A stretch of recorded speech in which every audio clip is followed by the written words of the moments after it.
En el pueblo de Oxford la leña fue apilada, con furiosa prisa y con maldición alborotada, cubriendo a 2 almas valientes que guardaron su lugar por la senda de fuego, para a Cristo acompañar. Y las llamas subieron, pero el humo cegador no pudo el alma de Hugo Latimer ahogar, porque él dijo: hermano Ridley, alégrese, una luz en Inglaterra está por prenderse, que por la gracia de Dios jamás se apagará. Y el susurro de ese discurso resonó por doquier: jamás se apagará la luz de Latimer, aunque los vientos la hagan estremecer. La luz de Latimer brilló para quedar hasta que el día del juicio llegue a triunfar.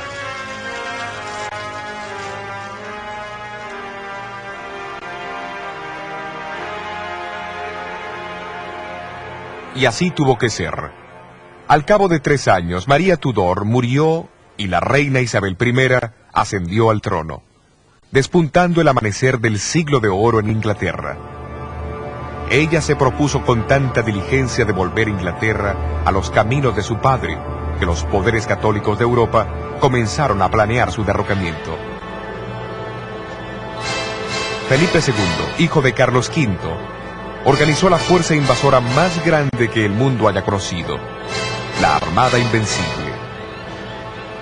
A fines de julio de 1588, los observadores situados en las partes altas del puerto de Plymouth vieron por primera vez los 130 barcos que navegaban por el canal. Bajo el comando del caballero Francisco Drake, la flota inglesa confrontó al enemigo, aunque inferior en número y armamento. En una serie de batallas durante los 10 días siguientes, los barcos ingleses más pequeños causaron grandes estragos entre los pesados galeones de España. Tratando desesperadamente de zafarse de los ataques ingleses, la desorganizada armada se dirigió hacia el mar, solo para encontrarse con una de las peores tormentas marítimas de la historia.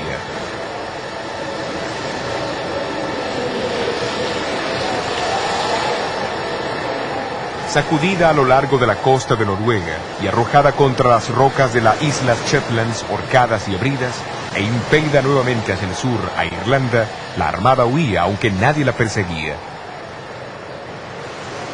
De los 30.000 hombres a bordo, apenas 10.000 regresaron a España. Felipe II y los reinos católicos quedaron atónitos.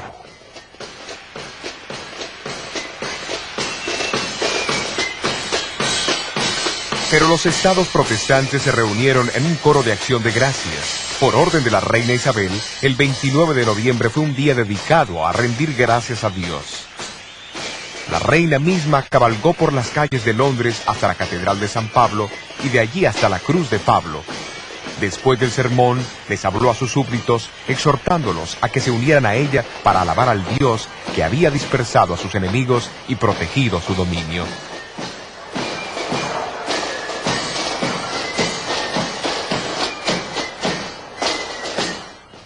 Aquí en Plymouth, en el monumento que conmemora la escena de la Armada, aparecen grabadas estas palabras enigmáticas. Él sopló con sus vientos, y ellos fueron dispersos. La partida del Mayflower en 1620, desde Plymouth, Inglaterra, con tantas personas a bordo, fue muy diferente de los eventos de 1588, cuando la Armada española navegaba por ese lugar. Esto también está relacionado con la saga de la mujer vestida de sol.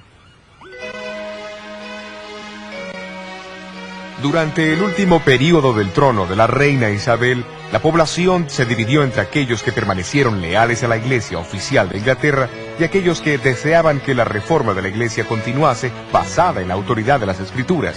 Conocidos como puritanos y separatistas, estos no conformistas fueron finalmente perseguidos por sus creencias y muchos de ellos emigraron hacia Holanda.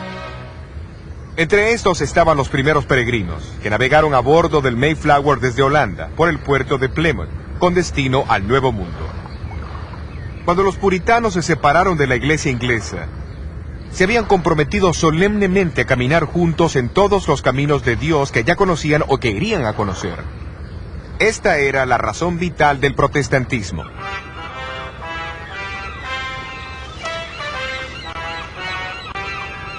Antes que ellos embarcaran desde Holanda en 1620, su pastor Juan Robinson dio su sermón de despedida. señaló que los seguidores de Lutero, Knox y Calvino se habían basado en las enseñanzas de esos hombres como si fueran la suma total de la verdad. Hablando de los reformadores, Robinson dijo: ellos no incursionaron en todo el plan de Dios, pero si estuviesen vivos hoy, estarían dispuestos a recibir más luz de la que ellos recibieron al principio. Si Dios les revela cualquier cosa a ustedes por cualquier otro de sus instrumentos, estén listos para recibirla, porque estoy seguro que el Señor aún traerá más luz y verdad de su santa palabra. Poco captaba él mismo el significado real de sus palabras. Más verdades brotarían de la palabra de Dios y los puritanos jugarían una parte vital. Los peregrinos se desembarcaron en el peñasco de Plymouth el 21 de diciembre de 1620. Ellos fueron los primeros entre muchos miles de puritanos que en el siglo XVII emigraron al Nuevo Mundo y trajeron con ellos creencias que a su debido tiempo contribuirían al levantamiento de un movimiento religioso que circundaría el globo.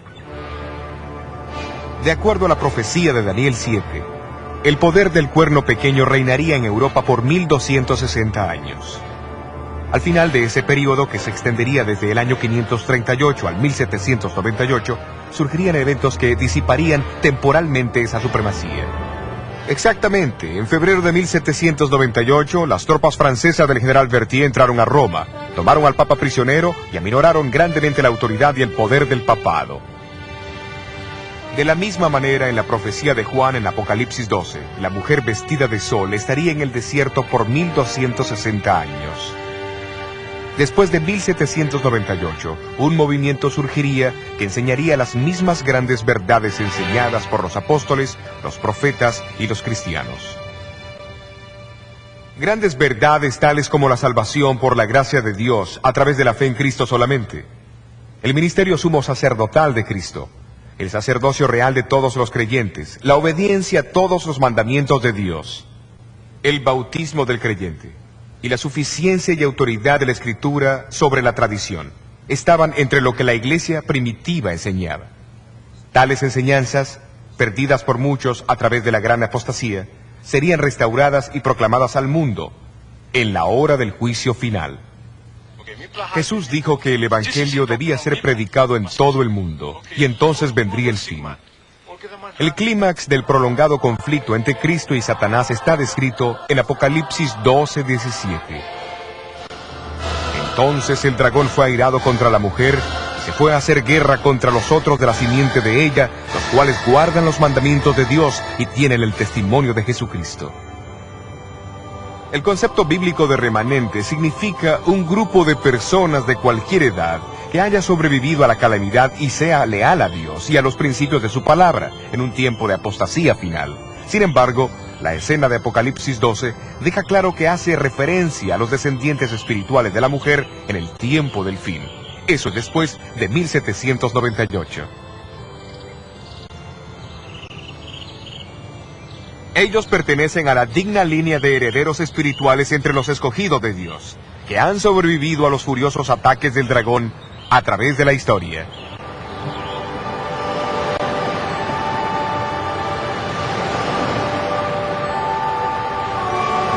Entonces, la obra de la Reforma no termina con Lutero, con Knox, con los puritanos o con los primeros peregrinos que embarcaron hacia el Nuevo Mundo. Es un proceso que marcha hacia adelante, y su próxima fase nos señala hacia los comienzos del siglo XIX en América, y el surgimiento de un movimiento profético que rápidamente capturó la atención de muchos alrededor del mundo.